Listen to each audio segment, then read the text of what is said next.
Next, from Springfield, Senate Majority Leader Cullerton reacts to the state once again failing to pass a budget. This runs about 10 minutes. Hi guys, we're still in session, as you know, so I want to get back up there.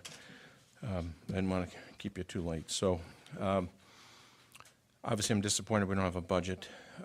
It's very frustrating. We did work hard all session trying to do that. People don't like cuts to programs, people don't like to pay taxes, but if we don't solve this impasse, both of those are going to get worse. We're going to have more cuts and higher taxes. But I would say this, if you went back to January 11th, when we filed the bills, Senator Radonio and I filed the bills for the grand bargain, and if we knew that day that on May 31st, we would have been able to pass a budget after negotiating with Republicans and the governor that to the penny had a budget that spent exactly the amount of money that he wanted us to spend, and since he had called for tax increases to have a balanced budget, we picked his tax rate in order to balance it. In addition to that, we passed out of the Senate pension reform, education funding reform, a property tax relief, workers' comp reform, consolidation of government procurement reform, and the minimum wage. And we knew we had all of those things passed. On May 31st, you would have thought that we would be celebrating tonight. And yet we're not, because the Republicans who we worked with, who we drafted their bills together with us, didn't vote for the bills. And so that's the disappointment. So obviously I'm ready to continue to negotiate, to continue to work to try to pass a budget, because we're going to start to see some real pain now. We're going to start to see downgrades. We don't have any funding for schools. We don't have any funding for higher ed and a bunch of social programs. We don't have a budget. So it's going to have to come to a head. It should have come to a head tonight, but it didn't. So I'm willing to continue to work. I'll be happy to answer any questions so I can get back upstairs. Will the Senate be in continuous session with the House? We have the same adjournment resolution that we're going to adopt tonight.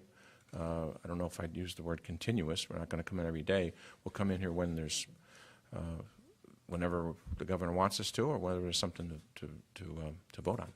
Well, the governor would probably say, if he were here, that they weren't the bills he wanted, that they're watered down, they're booby-tracked, they're bailout for Chicago. Yeah. All those dog whistles. Yeah, those are dog whistles. That's right. In the meantime, if you read the bills, you know what's in them. The budget itself, it's a spending bill. It has the spending levels identical to what he asked for. In his budget, he had a hole in his budget and said to be filled in by the Senate grand bargain. And we filled it in with the tax rate that they told us they would go no higher than. So, and then he wanted reforms. The pension bill had 15 Democrats and 16 Republicans. It's a classic way of compromising. It was everything he wanted. Everything he wanted. The education funding bill that we just passed, he set up a commission. That commission couldn't come up with a bill. We drafted the bill. And instead of just honestly describing how much that benefits many, many poor areas of the state, many of which are represented by Republicans, they fall back on this age-old gimmick of saying it's a bailout for Chicago when it's not. It's really disappointing. The governor said to his staff on Sunday that this bad deal would be vetoed. So isn't it better to not have the House pass a budget that the governor's going to veto, and we'd wait a couple weeks? I would have preferred to pass a budget and put it on his desk. Okay, after he. Well, I'm not trying to blame him. I would hope that it was upon some reflection, when the business community calls him while we hold the bill for 30 days and he gets downgraded, that maybe he'd reconsider. Go back and ask him what it was that he wanted.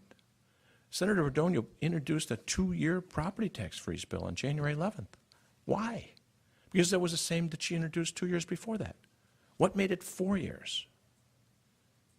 And these are the reforms that he asked for, that I agreed even though I didn't like some of these things, I agreed to work on them, and we passed them. If you're saying you gave him everything that he wanted, why do you think that there's no budget? Ask him. Ask him. He hijacked the grand bargain. He came in the middle of the process, told the Republicans to vote no, and didn't give the support, and therefore, as a result, the same thing happened over in the House. Republicans didn't vote for anything, and with some exceptions, and as a result, we don't have a budget. Well, nor did the House Democrats. I mean, apparently we only had about 46 votes. Well, that's the classic way of ideally passing a bill. You have a structured roll call. That's what we started out with. That's what the pension bill was. 15 Democrats, 16 Republicans to get to 30-plus votes. That's how you have to do it. But you can't ask the Democrats to do everything you ask for, but we're not going to vote for it. And that's what we found.